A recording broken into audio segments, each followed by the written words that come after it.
বন্ধুরা, আজকে আমরা নতুন একটা টপিক নিয়ে আলোচনা করব। তো আজকের টপিকটা হচ্ছে আফ্রিকার গভীর অরণ্যে বাস করা একটি সর্পকে নিয়ে, যার নাম হচ্ছে বুশমেকার। তো বন্ধুরা, এখন আমি আপনাদেরকে নিয়ে যাব আফ্রিকার সেই গভীর অরণ্যে, যেখানে আমরা বুশমেকারের সঙ্গে আমরা মিলিত হব। তো চলুন আমরা চলে যাই আফ্রিকার সেই গভীর অরণ্যে। বন্ধুরা, আমরা চলে এসেছি আফ্রিকার সেই গভীর জঙ্গলে, যেখানে আমরা দেখতে পাচ্ছি বুশমেকার সাপ, এত সুন্দর হলুদ কালারের, তারপরে আর একটা সাপ সবুজ রঙের।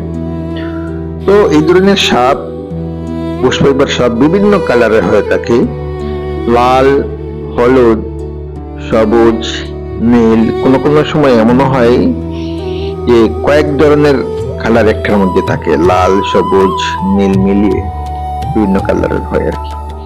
তো এই সাপগুলা সত্যিকারের এত সুন্দর, মনে হয় যেন প্রকৃতি তার নিজ হস্তে শিল্পী হয়ে এই ধরনের সাপকে সাজিয়েছেন, অত্যন্ত সুন্দর।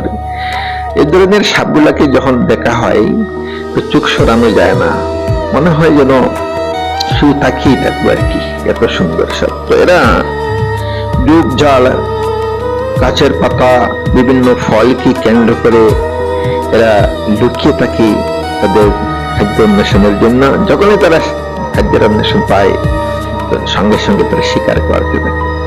তো এই ধরনের সাপ সম্পর্কে সতর্কবাণী করা হয়, যারা টুরিস্ট, যারা পর্যটক সেখানে যায় তাদেরকে সতর্কবাণী দেওয়া হয় যে এই ধরনের সাপের যারা সন্নিকটে যাতে তারা না যায়, কারণ এরা সুযোগ পেলেই দংশন করে, আর এদের দংশন নিশ্চিত মৃত্যু আর কি।